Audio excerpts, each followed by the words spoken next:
Hey, salut la team, c'est Soli, j'espère que vous allez bien et je commence cette vidéo en donnant un coup de pied dans le trépied, je sais que vous avez apprécié.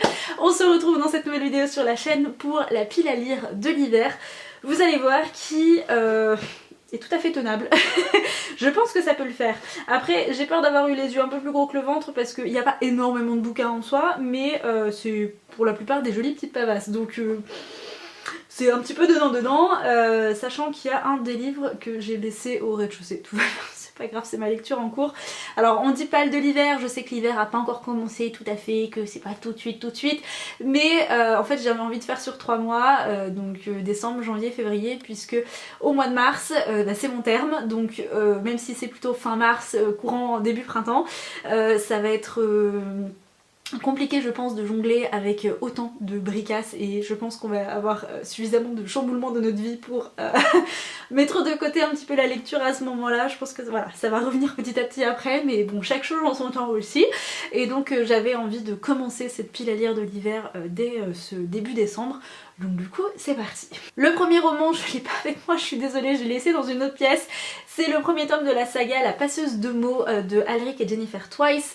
C'est paru chez Hachette Roman et je ne pensais pas accrocher autant avec ce roman de fantasy qui fait plus de 700 pages, que j'écoute, surtout en fait je jongle entre la lecture et l'écoute sur Audible. La narratrice est une véritable conteuse, je vous en parle dans un de mes derniers reading vlogs, dans le numéro 11 au moment où cette vidéo sortira. Je ne sais pas si le vlog sera sorti, mais sachez que oh mon dieu, c'est beaucoup trop bien, je ne peux que vous conseiller. Alors il y a deux teams, hein. Il y a celle qui est complètement subjuguée comme moi et enfin dont je fais partie, je sais plus comment on parle le français, et vous avez les autres en fait, les autres personnes qui n'ont pas du tout adhéré, parce que je peux comprendre, il y a énormément de descriptions, c'est très par moments un peu contemplatif d'une certaine manière, et voilà, mais quand il y a de l'action, il y a de l'action, et enfin je trouve que c'est très bien osé et je pense que c'est grâce à la narratrice que j'accroche autant à cette histoire. Donc on suit Arya qui vit dans le royaume de Helios où les mots ont un pouvoir, sauf que un jour on va avoir une attaque qui va venir tout renverser, tout bouleverser dans le quotidien de notre héroïne, qui découvre qu'elle n'est autre qu'une passeuse de mots, et à ce moment là son monde s'écroule un petit peu, tout va changer et elle est potentiellement la seule et unique clé pour sauver son royaume. Donc voilà, je ne peux pas vous en dire plus et je ne vous en dirai pas plus. Je pense que j'ai fait un résumé assez compact, mais c'est à peu près le résumé de la 4e de couverture. Je ne peux que vous conseiller ce bouquin, je vous en reparle très prochainement sur la chaîne. Si vous me suivez sur Instagram, vous avez vu potentiellement que je me suis remise à lire les Throne of Glass de Sarah J Maas. J'ai repris avec le tome 4 Queen of Shadows, donc la Reine des Ombres, et donc là nous avons Empire of Storms qui n'est autre que le 5e tome, à savoir que les 5 premiers tomes sont parus en français. J'aime énormément cette saga, pas autant qu'Acotar, puisque j'ai découvert Acotar avant, déjà de base, et puis surtout que je me suis fait spoiler jusqu'à la fin du tome 7. Donc je sais ce qui se passe jusqu'à la fin du tome 7, donc il n'y a pas tant de surprises que ça, et voilà. Mais ça reste, je sais que le tome 5 il est déchirant, il est bouleversant, de mémoire je l'avais lu hein, et ça avait été mon préféré. Voilà, j'ai le tome 6, donc en fait je sais pas si on appelle ça un tome 5.5 ou un tome 6, c'est Tower of Down en anglais, c'est un tome du point de vue de Chaol, qui est un personnage que j'adorais au début et qui m'exècre maintenant. C'est voilà, il est détestable au possible. C'est une grosse pavasse, donc c'est pas une nouvelle, donc ça m'embête d'appeler ça un tome 5.5. Mais je sais pas si celui-ci sera traduit en français. Donc voilà, sinon il y aura le dernier tome, le tome 7, Kingdom of Ash, qui est absolument incroyable. Bref, et donc je l'ai en format paperback, donc ça c'est la couverture US. Vous avez les couvertures, donc vous avez également l'héroïne sur un fond blanc, c'est les couvertures anglaises, donc UK. Et vous avez les hardbacks également qui sont ces couvertures-ci en toc-toc. Et je suis en train de me les racheter en toc-toc, voilà, puisque je les veux pour ma collection.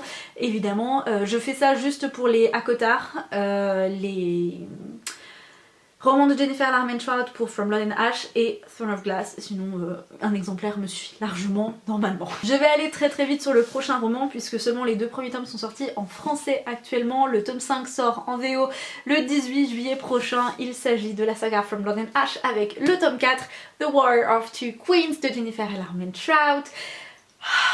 je l'aime d'amour cette saga qui est maintenant disponible en poche chez J'ai lu, au moins pour le premier tome si vous le souhaitez. Elle est absolument fantastique, incroyable.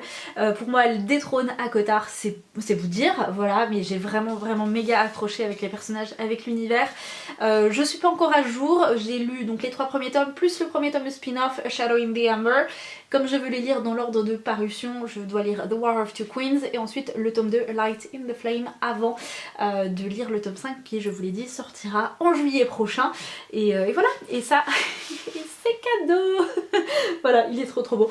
Et j'ai vraiment hâte parce que la fin du tome 3 est oufissime et j'ai réussi à pas me faire spoiler ce tome là. C'est une première et je suis très contente, très fière de moi, donc c'est l'un de mes objectifs en fait avant que le bébé n'arrive, c'est de poursuivre cette saga. Comme ça voilà, j'essaye de m'en lire un cet hiver, si je peux lire Light in the Flame dans la foulée ça serait pas mal. J'ai pas eu les yeux plus gros que le ventre, hein, je me le suis pas mis encore, et histoire d'avoir le tome 5 et être à jour pour la sortie du tome 5, ça pourrait être plutôt cool. Voilà. On poursuit avec 2 petites romances de Noël qui en fait je viens de me rendre compte, et pourquoi mon livre est corné, qui sont de la même autrice, donc c'est Emma Fitzbell, donc qui l'année dernière avait sorti Cher Père Noël, sors-moi de là, et qui cette année nous propose Noël au pays des bretzels. Dans Cher Père Noël, sors-moi de là, on va suivre Fleur qui est élève vétérinaire et maman d'un adorable Carlin qui va devoir covoiturer avec Arnaud. Arnaud qui est un maniaque, qui ne voulait absolument pas faire du covoiturage à la base avec Fleur, qui a été plus ou moins contraint, et quand il découvre qu'elle a un chien c'est le bout du monde, et voilà, ils vont devoir se côtoyer pendant de très longues heures de route avant d'arriver, je crois que c'est du côté d'Aix-en-Provence il me semble, enfin bref. Il n'y a rien qui va avec eux, lui il a un SUV hyper polluant, elle fait hyper gaffe, elle est hyper écolo, elle adore les animaux, lui il déteste ça, enfin bref, c'est plein de sujets de discorde, donc je pense que ça va être une romance très rythmée et très rythmée en répartie, en humour, et voilà, j'avais commencé à le lire. C'était peut-être pas le bon moment pour moi donc je l'ai reposé, mais je pense que je vais le lire, ça va être une des petites romances de Noël que je vais me faire cet hiver avec, je vous l'ai dit, Noël au pays des bretzels, et cette fois-ci on suit Daphné qui est médecin généraliste et qui tous les ans part dans les îles, notamment en Martinique, pour faire des remplacements. Ça lui évite le froid de l'hiver européen on va dire, et de la métropole, sauf que alors qu'elle est sur internet en train d'acheter ses derniers maillots de bain, ses nouveaux maillots de bain, elle apprend que son poste, son remplacement est annulé, et donc le dernier poste qu'il lui trouve est en Alsace, voilà, donc dans un coin complètement paumé, enneigé, et elle va devoir aller là-bas, et je pense que ça risque d'être assez cocasse, surtout qu'elle va rencontrer un père célibataire, il me semble que c'est ça, qui va devoir cohabiter avec elle et leur chien du coup, puisque monsieur a un chien, et voilà, elle visiblement ça va amener à quelques petites situations assez cocasses, donc ça va être plutôt cool, et je pense que ça va être des petits moments de légèreté, et entre les grosses pavasses que j'ai prévu de lire, je vous assure que ça va faire du bien. Prochain roman, La Cité des Songes, le premier tome, Une couronne de roses et de givre de Georgia Caldera, qui est paru chez J'ai lu. C'est son dernier roman, et voilà, et je pense que la couverture fait très hivernale, le titre aussi forcément. Je ne peux pas vous faire de résumé pour la simple et bonne raison que je me rappelle de certains éléments de l'intrigue, de ce résumé que j'avais lu il y a très longtemps quand j'ai acheté le livre, je crois que je l'avais même précommandé, c'est pour vous dire, mais je ne l'ai pas relu et je ne souhaite pas le relire, j'ai envie de me plonger là-dedans les yeux fermés, et je fais complètement confiance à Georgia Caldera qui est très douée. C'est une autrice que j'apprécie énormément, et il serait peut-être temps que je me lance dans une de ses nouvelles sagas, dans une de ses sagas, puisque par exemple Les Brumes de Cendrelune est toujours dans ma palle, donc il va vraiment falloir que je me bouge un peu les fesses, mais en tout cas La Cité des Songes me faisait très envie pour cet hiver, et je pense que c'est notamment dû à la couverture. Le prochain roman, vous l'avez vu moult et moult fois dans des piles à lire, et je vous jure que cette saga fait partie de mes objectifs de l'année 2023, la lire, la terminer, lire au moins la trilogie. Il s'agit de The Kiss of Deception de Mary E. Pearson, donc c'est le premier tome de la saga The Remnant Chronicles qui est paru en français chez La Martinière Jeunesse. Vous avez au moins les 2 premiers tomes qui sont disponibles, et vous avez la saga spin-off en une duologie qui est disponible, c'est Dance of Thieves. Lire la trilogie avant la duologie c'est mieux, sachant que bon, La Martinière a quand même sorti la duologie avant, mais c'est pas bien grave, il se rattrape. Et donc dans cette histoire on va suivre une jeune fille qui s'appelle Lia, je crois. Oui, c'est ça, j'en ai encore là-dedans.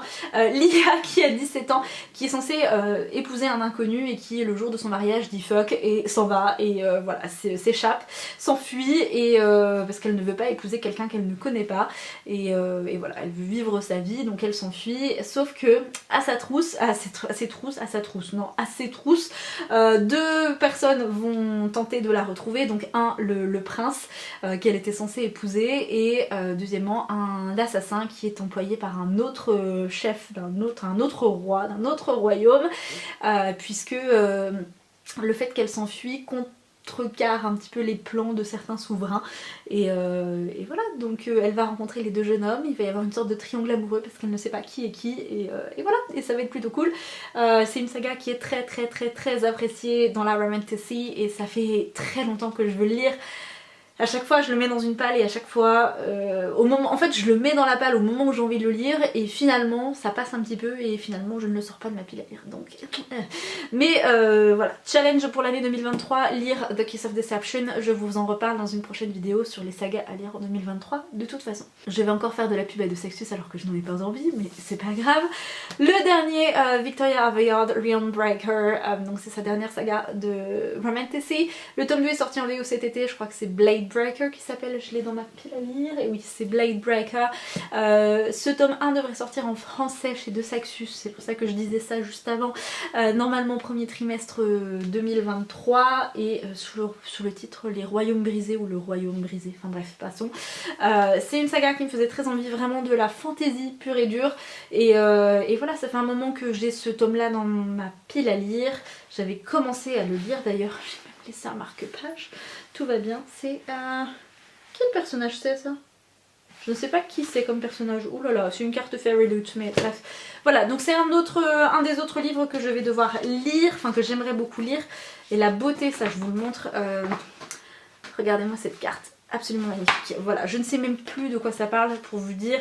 Je sais qu'on est dans un royaume où vous avez... Attendez, je vais faire une petite traduction. Donc... dans cette histoire, on va suivre Coraine qui descend d'une longue lignée de mages, entre guillemets, on va dire ça, et qui serait la seule à pouvoir sauver son monde de la destruction. Et c'est un assassin et un être un peu mythique et immortel qui déboule devant chez elle, qui vient frapper à sa porte, qui lui disent « Hey, il y a une prophétie qui te concerne, t'es la seule à pouvoir sauver le monde !»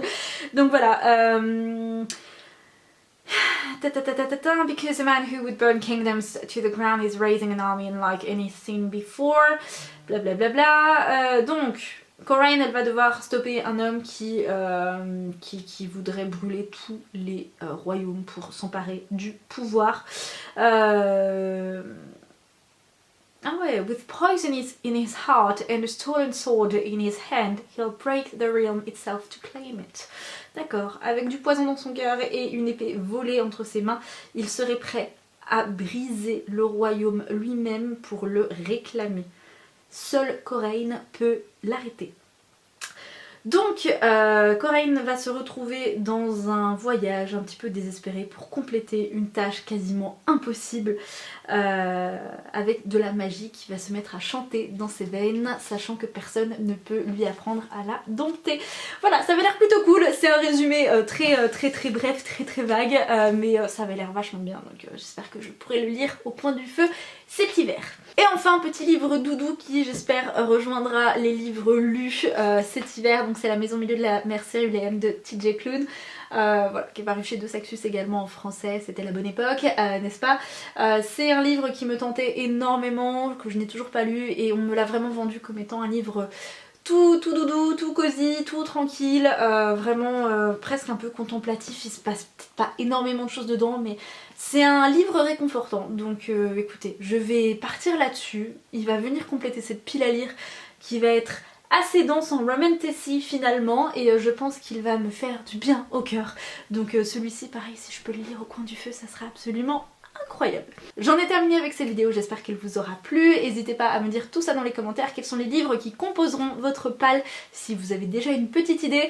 Si jamais vous êtes trop timide pour commenter, vous pouvez tout à fait mettre une pile de livres en emoji, ce sera avec plaisir que je likerai vos petits commentaires. N'hésitez pas à liker cette vidéo bien évidemment et à me retrouver sur les réseaux, notamment sur Instagram. J'en termine cette vidéo maintenant, je la clôture. Je vous souhaite à tous et à toutes de passer de très belles et bonnes lectures. Je vous dis à très bientôt sur la chaîne et bien évidemment prenez soin de vous. Ciao.